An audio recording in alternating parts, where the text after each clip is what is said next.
Counting down to the final days of 2022, you're watching The Big Story with me, Haryanto Diman. Subscribe to the Straits Times channel so you will not miss an episode. 2022 is almost over and 2023 is just around the corner. Now, what will the new year bring? Will it once again be dominated by Covid-19? It comes as China is battling a big surge in cases at a time when the country is about to open up its borders for the first time in 3 years. The move has sparked concerns that this could lead to a new global spread of the coronavirus. South Korea has joined Italy, the US, Japan and India in requiring COVID-19 tests on travelers from China. And Malaysia today said it is stepping up surveillance by screening all travelers for fever and testing wastewater samples from aircraft coming from China. Here in Singapore, the Ministry of Health is maintaining its current rules for travelers from China, but will adjust its border health measures should the need arise. Professor Dale Fisher, Senior Infectious Diseases Consultant at NUH, joins me now. Professor, why is Singapore taking a different approach from other countries like the US, Japan and Italy in its health border measures for travellers from China? Now, there have already been instances of 2 recent flights from China to Milan where nearly half of the passengers were positive for COVID-19 upon arrival. Thanks, Haryanto. I think the first thing to do is think of why we're concerned and what is the risk of travellers from China coming into Singapore. And I look on it as having 2 concerns. One is the threat to Singapore residents, and one is there a threat to the health system?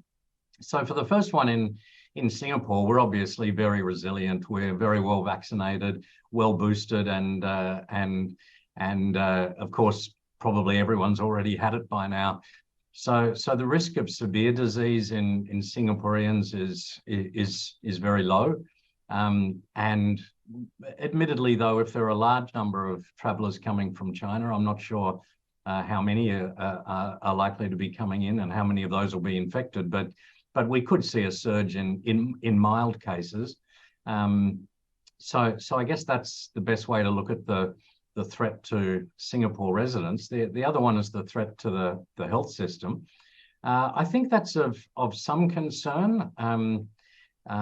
Chinese visitors may still have the same mindset that we had a year ago. If you remember when we started transitioning towards endemicity, even people with mild disease were madly rushing to the hospital, and hospitals were seeing a lot of patients that now, of course, people are much more confident to stay at home and recover at home. So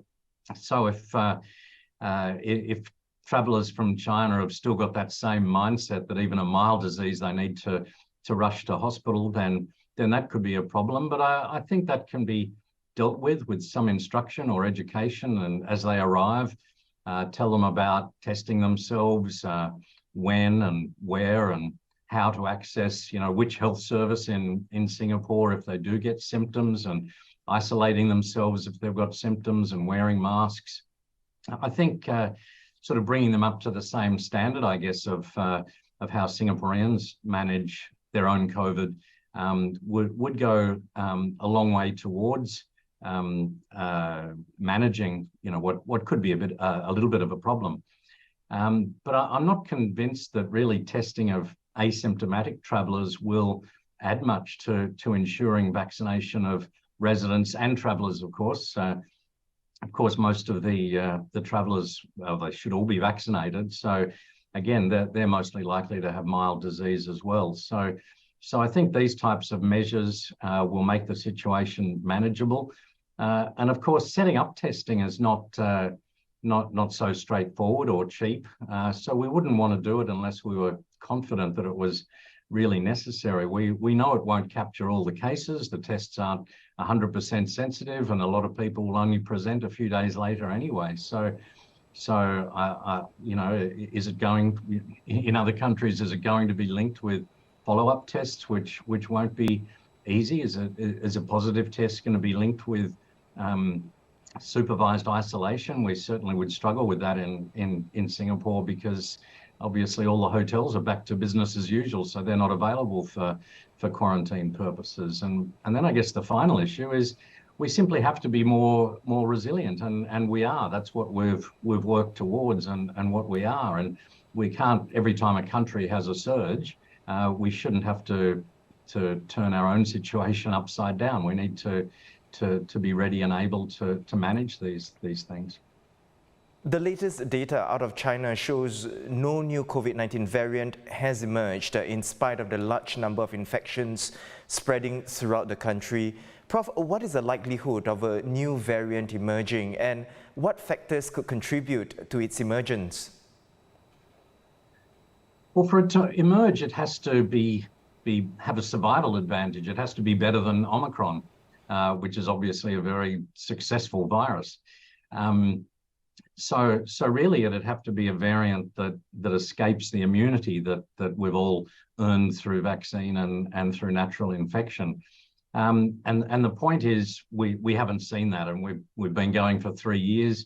We've had billions of infections, surely, and we're just not seeing it because coronaviruses tend to do what we call it, which is drifting. You'll see smaller mutations, but you don't get that sort of large shift in genetic material that you can see with a novel influenza virus, for instance. So I think as time goes by, we can be more reassured that we're not going to be suddenly hit by a completely different strain of SARS-CoV-2, which escapes immunity and sort of allows severe disease to become more normal. Because at the moment, obviously, with the vaccine and with past infection, the vast majority of cases are mild again.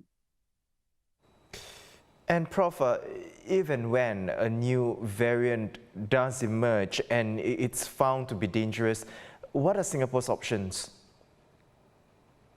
Well, I think everyone knows the drill, right? Whether it's a new novel agent from a species jump, and we see this happen all the time with Ebola in Africa. We've seen it happen with SARS-1 and civet cats and MERS and camels and things like that. So, whether it's a completely new agent or whether it's a major genetic change, but for instance, in influenza, when H1N1 was really quite different and we were not immune to that. So these threats will continue to exist, and our preparedness needs to sort of remain strong. But the first step would be the mask mandates and limiting the size of gatherings, which were the last thing to go. But if there was a high mortality, I can imagine border restrictions could come back in, and really the best value of the border restrictions was really to allow us to buy time until there was a vaccine. So yeah, we could see border restrictions come back in that situation where we had to buy time, create a new vaccine, vaccinate the whole population, and then allow us to have an immune system that could confront, any agent going forward. So, but the efforts that we've done in the last 3 years, people know them well, and those that have to be applied if things went south again in the future. Thank you for the insights, Professor Dale Fisher, a senior infectious diseases consultant at NUH. Also in the headlines, households in Singapore can look forward to lower electricity bills in the new year. The tariff for the first quarter of 2023 will drop by an average of 2.7%. SP Group said the fall was due to lower energy costs. The average monthly bill for families living in 4-room HDB flats will decrease by $2.63 before GST, or $1.85 after taking into account the higher GST of 8% from January 1st. Football fans worldwide are remembering Brazilian legend Pelé, who passed away on Thursday. The only player to have ever won 3 World Cups, Pelé made 5 separate visits to Singapore. His first was in November 1974, 4 years after his 3rd and final World Cup victory. During his 3-day stay, he gave coaching lessons at Toa Payoh Stadium.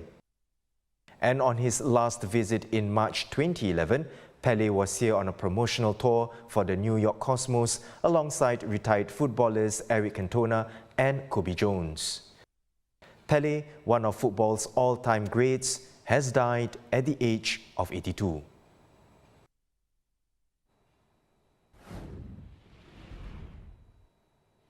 Those are our top stories today. Visit straitstimes.com for more news and our YouTube channel for more videos. Subscribe by clicking the red button below. I'm Haryanto Diman, and this is our last show for the year. Thank you for all your support and for watching us to get your dose of news every weekday. Here's wishing everyone a very happy New Year.